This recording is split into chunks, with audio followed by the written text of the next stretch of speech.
Este podcast é uma realização da Tanana Filmes com o Programa para Valorização de Iniciativas Culturais do município de São Paulo. Vai! No episódio de hoje, a gente juntou umas histórias que mostram outro tipo de relação com a comida. Não é nada que te dê exatamente água na boca, nem que te faça lembrar da comida da sua vozinha. Esse é o Histórias na Mesa, Comidas Estranhas.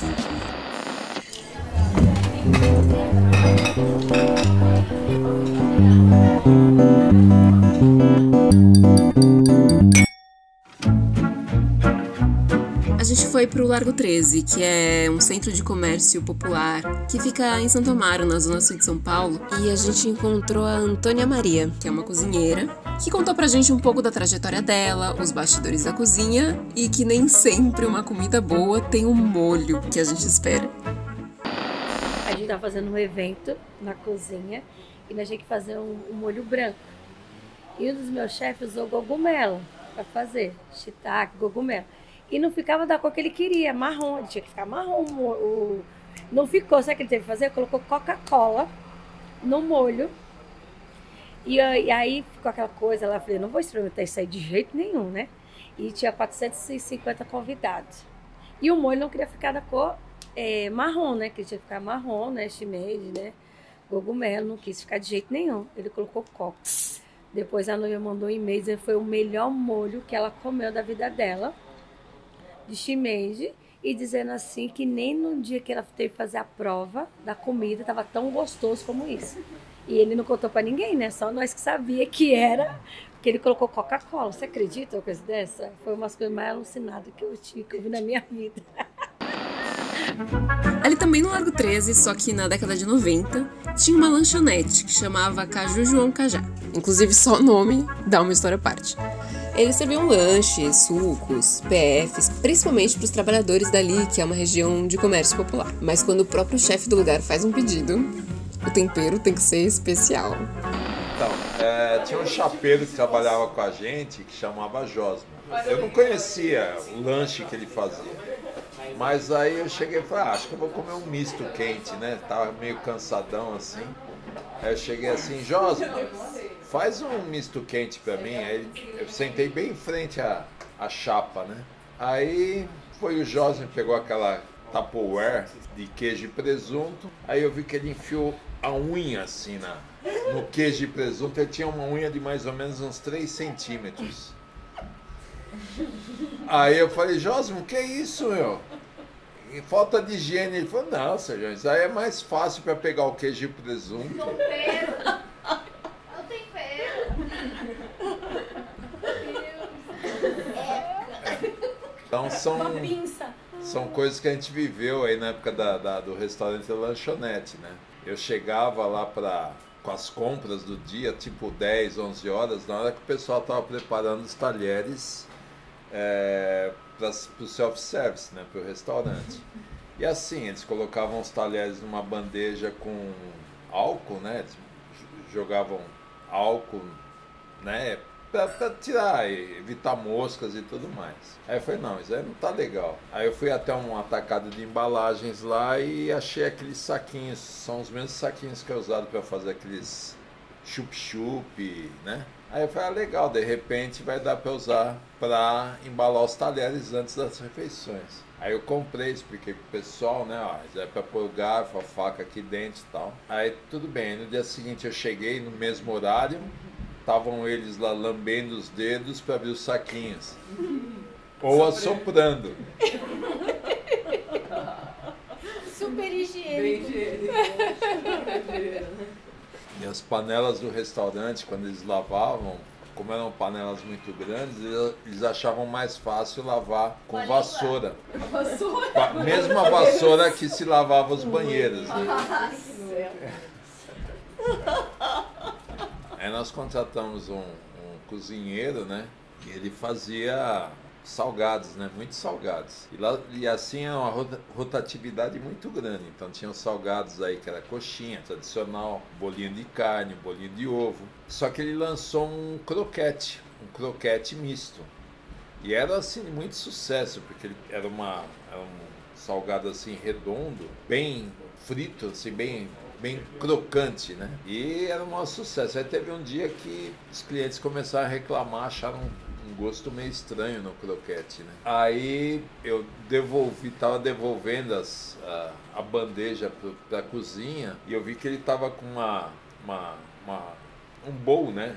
Grande assim, com um monte de salgadinho, assim, coxinha, bolinho de carne, bolinho de ovo, tudo maçarocando ali. E ele fala, não, imagina que tá ruim. Ele mordia cada salgadinho que eu devolvi, ele mordia e jogava no meio dessa maçarocada e maçarocava de novo e fazia novos bolinhos com aquela maçaroca toda. Então, aquele azedo dos bolinhos iniciais se misturou com os bolinhos não tão azedos. Então, acaba... Croquete de croquete. E era um sucesso. Por isso que na época, quando eu falava, qualquer hora eu vou lá para experimentar a comida que vocês fazem, você falava, não. Melhor não ir pra lá. Década de 90, né, gente?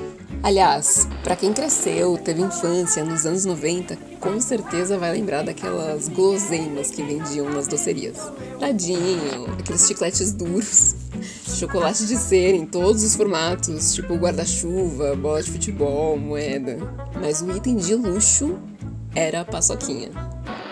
Quando eu trabalhava na Sabesp, né, isso faz tempo, eu ainda era novo, e tinha um rapaz que trabalhava com a gente, e ele, para ganhar um dinheirinho a mais, ele vendia paçoca, ele comprava paçoquinha, e ele mesmo embrulhava e tal, e o serviço, na época que a gente trabalhava era licitações, e o pessoal deixava relatórios.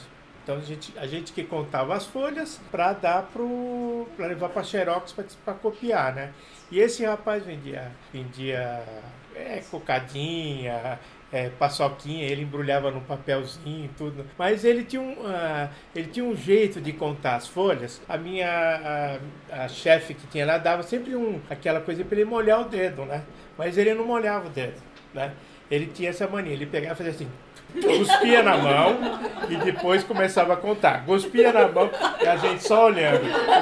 Aí chegava depois de um certo horário, ele ia embrulhar as paçoquinhas, né? Agora você pode comer de olhos bem fechados.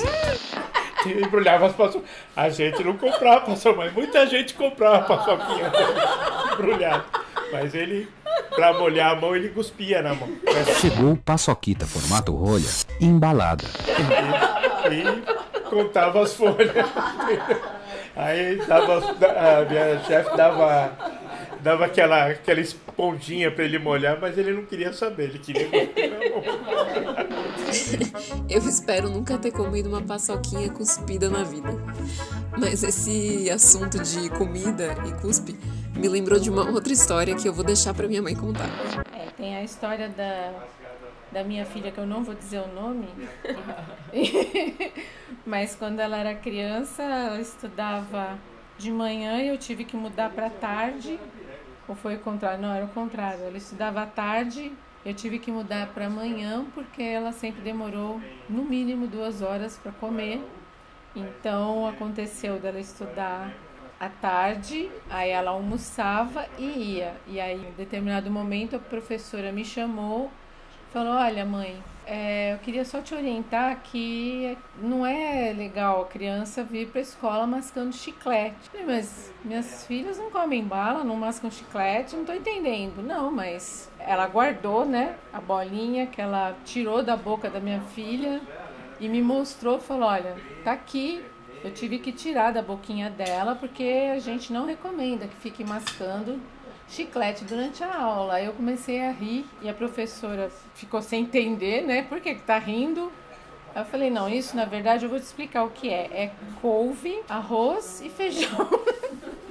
Porque ela demora muito tempo para mastigar e engolir, e ela tinha que ir para a escola, estava no horário, não dava mais tempo, e ela foi mastigando, sem escovar o dente, sem nada. E isso que ela estava mastigando, na verdade, era o almoço dela, que ela ia ficar a tarde inteira mastigando. E aí, nesse dia, eu tive que transferir ela para a turma da manhã, para dar tempo dela passar a tarde almoçando e mastigando. Mas acho que pior que perturbarem seu sagrado momento de refeição é quando a própria comida te perturba. eu sempre tive o costume de adicionar farofa à minha comida, né? Ao arroz com feijão, o clássico, ou até mesmo ao arroz puro. Dessa vez eu não tinha o feijão e não tinha a farofa também. Eu tinha apenas o arroz e a farinha branca, aquela antes de ser tostada ainda. E tudo bem, assim, eu até estava acostumado também a usar essa farinha no lugar da farofa quando eu não tinha a outra opção.